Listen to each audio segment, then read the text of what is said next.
ज्ञान गुण सागर जय कपीस दिगुलो उजागर। ప్రాతకాలమున నిద్రలేచిన తరువాత ఈ పృథ్వీపై కాలు మోపే ముందు భూమాతను క్షమాపణ కోరాలి. క్షమాపణ కోరే మంత్రము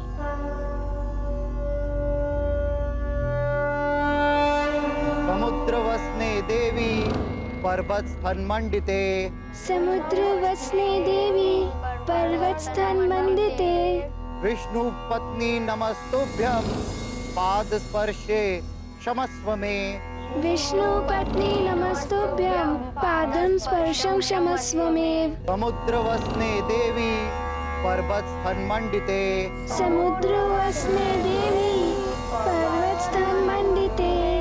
विष्णु पत्नी नमस्तुभ्यं पादस्पर्शे क्षमस्व मे। विष्णु पत्नी नमस्तुभ्यं पादस्पर्शं क्षमस्व मे।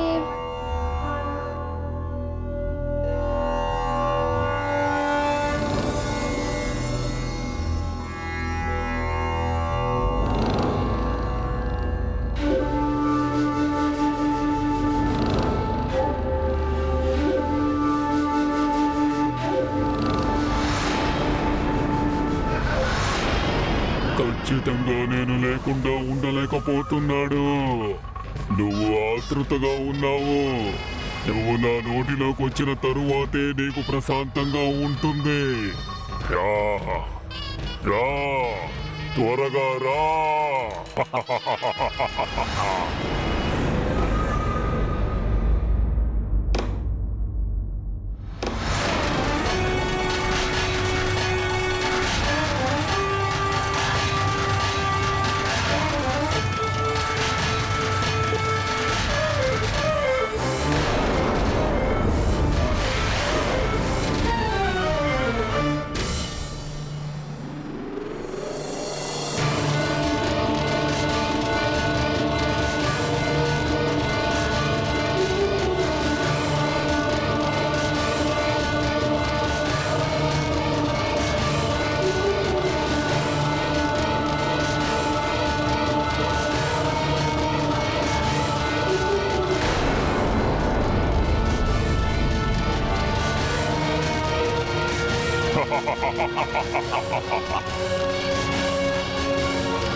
కాపాడండి, కాపాడండి.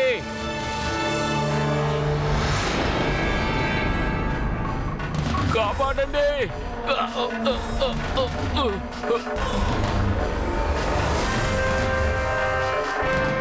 కాపాడండి. కేసరి పుత్ర, నీకు కూడా ఇదే గతి పడుతుంది. నీ తండ్రి కేసరి ఎన్ని యజ్ఞాలు చేసినా ఇక నా నుండి తప్పించుకోలేడు.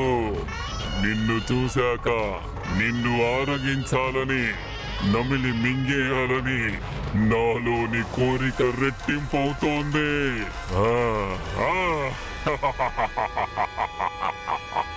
మారుతి నామకరణ ఉత్సవం నుంచి తిరిగి వచ్చిన తరువాత సుగ్రీవుడు తప్పించుకోలేని విధంగా ఒక జటిలమైన సమస్య అతనికి ఎదురయ్యింది.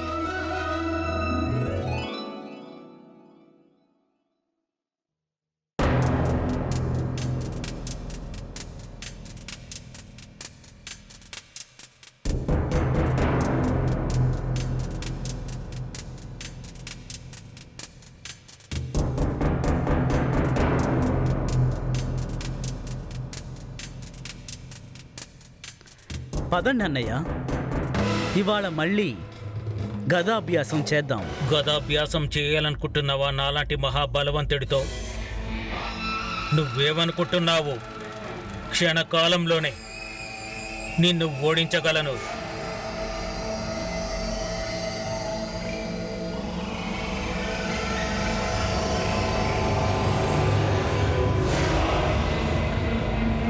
తర్వాత గదాభ్యాసానికి ఆసన్నున్నవుతాను.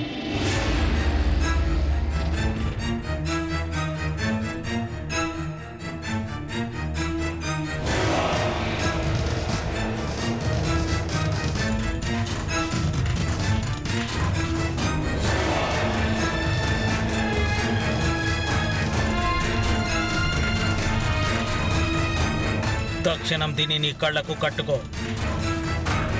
నువ్వు మాత్రం ఏమంటావులే, ఈరోజు నీ ఇచ్ఛను పూర్తి చేస్తాను. అలాగే అన్నయ్య, మీకోసం నేను ఏమైనా చేస్తాను.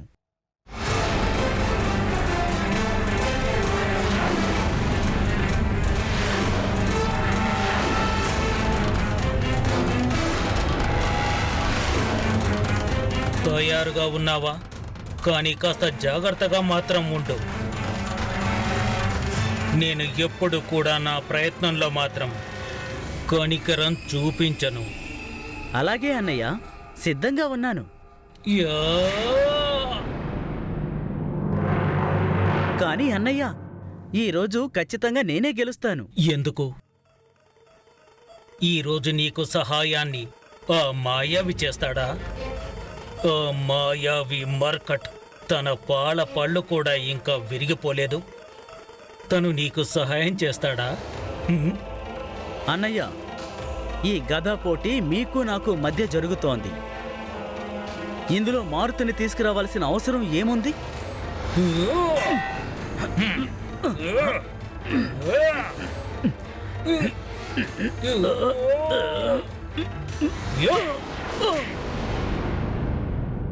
ఓ మర్కట్ని మధ్యలోకి నువ్వే తీసుకొస్తున్నావు సుగ్రీవా, నన్ను నిరాశపరచడానికి. అప్పుడే నేను ఓడిపోతానని. కానీ అది ఎప్పటికీ సంభవించదు. ఎవరు కూడా నా వంటి మహాబలవంతుణ్ణి ఓడించే వీరుడు లేడు.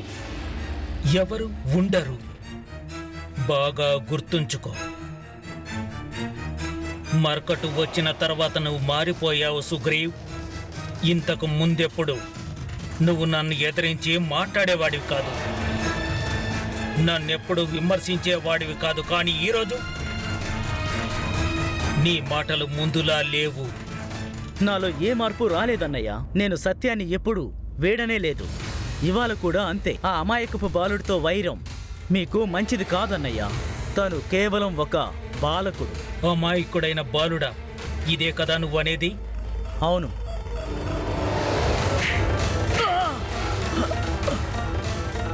ఆ బాలకుడిని గుర్తు చేస్తుంటే నా మీద నువ్వు మరింత బలంతో దాడి చేస్తున్నావన్నయ్య. నీ మనసులో తన మీద అంత ద్వేషం ఉందా?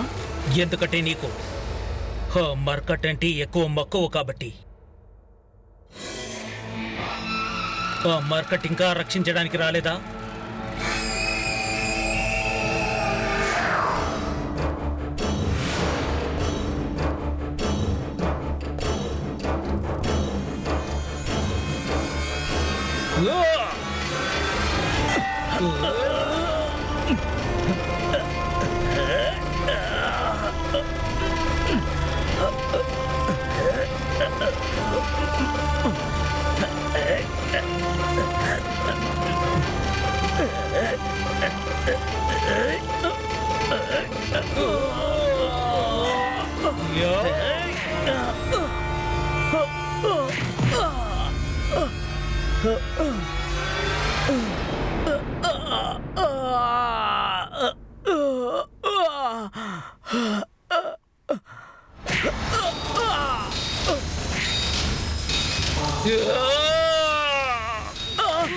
అన్నయ్య, అన్నయ్య, ఆగన్నయ్య. నీ కళ్ళకు నువ్వు కట్టుకున్న గంతులు తీసేయ్. అప్పుడే నీకు మారుతి గురించిన నిజం తెలుస్తుంది. ఆగన్నయ్య, ఆగు. దానివల్లే మీరు ఈ పోటీని యుద్ధంగా భావిస్తున్నారు.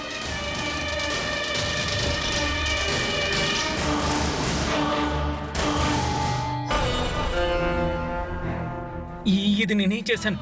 లే సుగ్రీవ, లే సుగ్రీవ్, లే సుగ్రీవ్. నేను నిన్ను గాయపరచాలనుకోలేదు, కానీ నువ్వు నన్ను ప్రతిసారి కించపరిచి నిన్ను గాయపరిచేలా చేసుకున్నావు.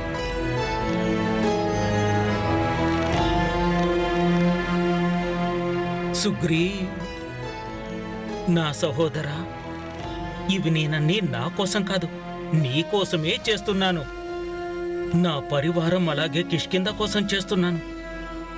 ఎందుకంటే దేవర్షి నారదులు వారు చెప్పినట్టుగా ఇప్పుడు ఈ మాయావి మర్కట్ మనందరి నాశనానికి కారణమవుతాడు.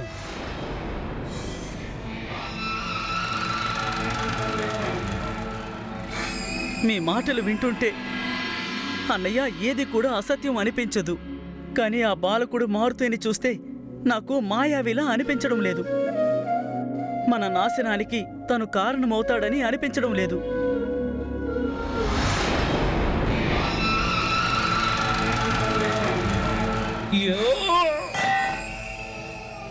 కపటి మోసగాళ్ల సాంగిత్యం ఎప్పుడూ ఎవరికీ మేలుని చేకూర్చదు. వాలిని కలిసి దేవర్షి నారదులు వారు హెచ్చరించారు. ఒకవేళ తను అధర్మం, అహంభావం అనే మార్గాలలో నడుచుకుంటే సర్వశక్తివంతుడైన ఆ హనుమంతుని తోడు లభించగానే సుగ్రీవుడు తనని వదిలేస్తాడు అని. కాని వాలి పదే పదే నారదుల వారి నామాన్ని చెప్పి సుగ్రీవునితో అబద్ధం చెప్పి అతనిని మారుతికి వ్యతిరేకంగా రెచ్చగొట్టే ప్రయత్నం చేస్తూనే వచ్చాడు. నారద మహర్షి చెప్పిన ప్రతి విషయం ఇప్పటి వరకు సత్యమే అయ్యింది.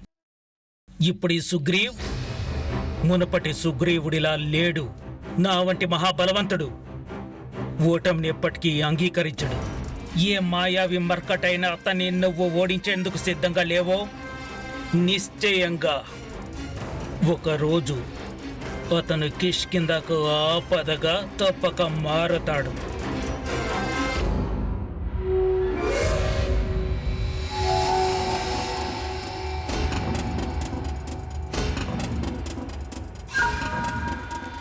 నేను వర్తమానంలో బ్రతుకుతానన్నయ్యా. భవిష్యత్తుని ఎవరు చూశారు? మనం వర్తమానంలో ఏవైతే మాట్లాడతామో భవిష్యత్తులో దానికి మనం అనుభవించాల్సి వస్తుంది. ఏ బాలకుణ్ణి అయితే మీరు మాయావి అనుకుంటున్నారో తను నా దృష్టిలో ఒక అద్భుతమైన, పరాక్రమవంతమైన, శక్తివంతమైన బాలుడు. ఒక్క నిమిషం ఆగండి అన్నయ్య. నేను మీ దారికి ఎప్పుడూ అడ్డు రాను. కానీ ఒకవేళ మీరు మారుతికి కష్టం కలిగించాలని ఏమాత్రం ప్రయత్నించినా అప్పుడు ఈ సుగ్రీవుడు కవచంలా మారి తనకి అడ్డుపడతాడు.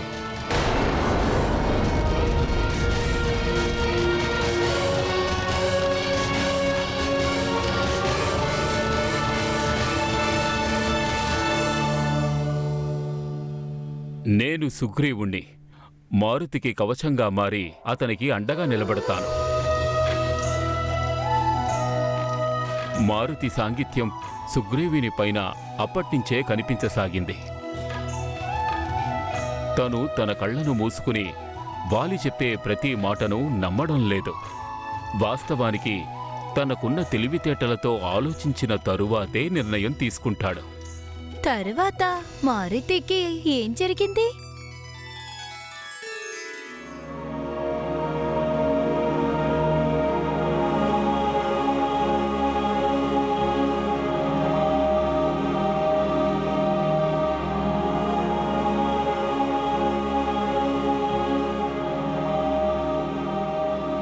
పుత్రా, ఎటువంటి రక్షణ లేకుండా బయటికి వెళ్ళడం అంత శ్రేయస్కరం కాదు.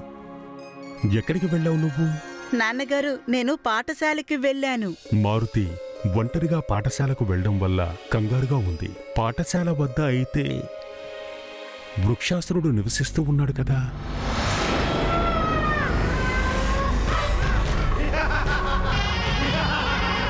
ఏమైంది నాన్నగారు? ఏమీ లేదు కుమారా. నువ్వు పాఠశాలకు వెళ్ళావా? నీకు పాఠశాల అంత నచ్చిందా? నచ్చింది నాన్నగారు. సరే, నువ్వు మరీ అంత చింతించకు. రేపటి నుండి పాఠశాల మన ప్రాంగణంలోనే ఉంటుంది.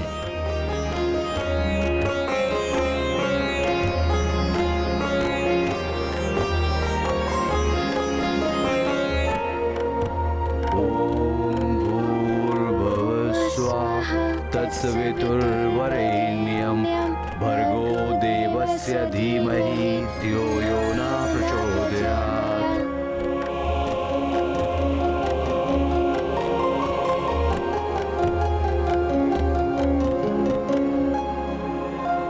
ఇక నిద్రపోయే సమయమైంది కుమారా.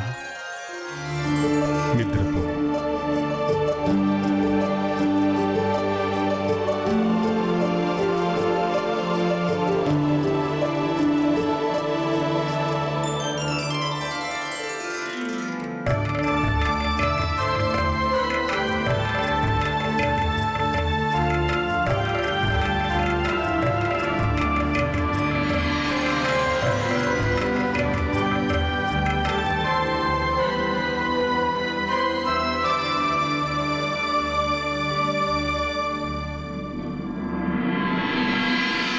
తోక మాట వినకపోతే తను అసలు వానరుడు ఎలా అవుతాడో.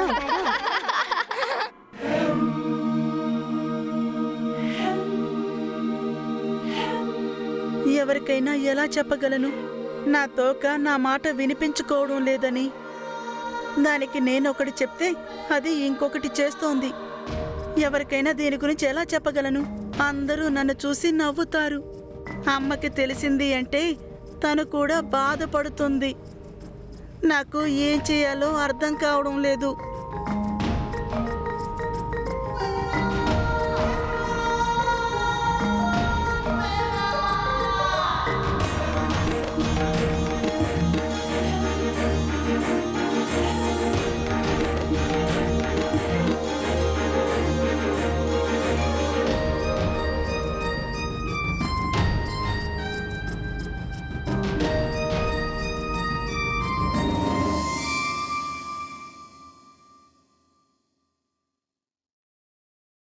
ఏమైంది కుమారా?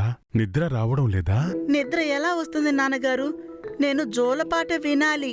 ఆ జోలపాట మీ అమ్మ వినిపిస్తుంది కదా. నేను ఇప్పుడే తనని పిలుస్తాను. అంజనా, ఇక్కడ పడక గదికి రావా?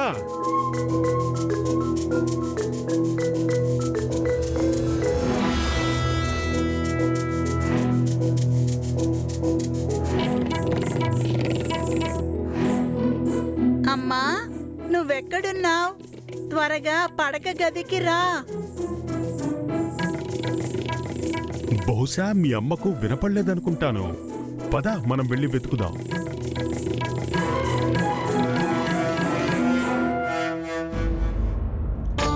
అంజనా, అమ్మా, నువ్వు ఎక్కడున్నావమ్మా?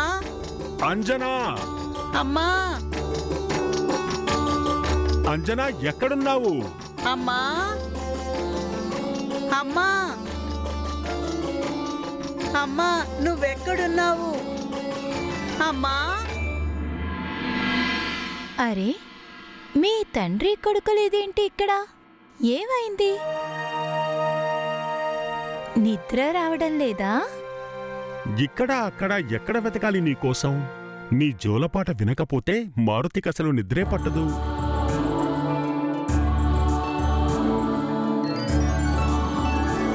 రెండు క్షణాలు కూడా నేను లేకుండా ఉండలేరా? సరే, ఒకవేళ ఏదో కారణం వల్ల చాలా రోజుల వరకు నేను మీకు దూరంగా వెళితే మరి అప్పుడేం చేస్తారు? లేక నాకేదన్నా జరిగిందంటే అప్పుడేం చేస్తారు?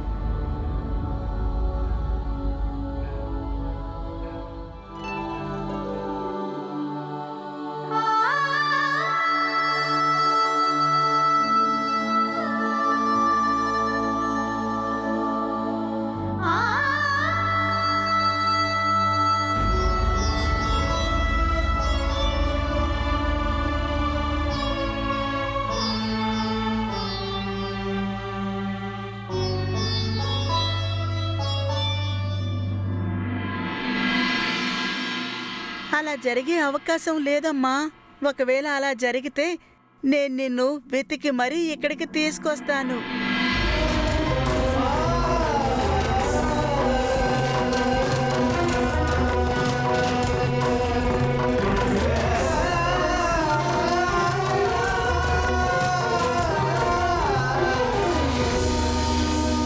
హాస్యానికి కూడా నువ్వు అలా మాట్లాడవద్దు ప్రియా.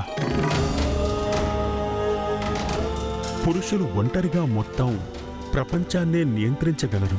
కానీ విషయం తన కుటుంబం ఇంకా సంతానాన్ని గురించి పెంచి పెద్ద చేయడం వస్తే తను విచలితుడయ్యి కృంగిపోతాడు.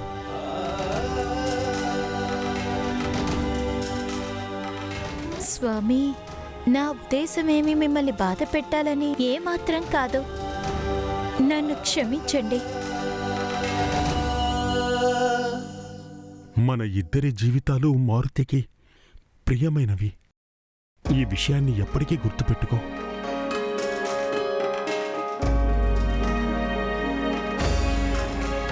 అమ్మా, పదమ్మా, నాకు నిద్రొస్తోంది. రామ్మా, వచ్చి నాకు జోలపాట వినిపించు. రామ్మా.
ఓ కేసరి నందనా, నువ్వు నా ఆహారానివి, నా మూల్యమైన ఆహారానివి.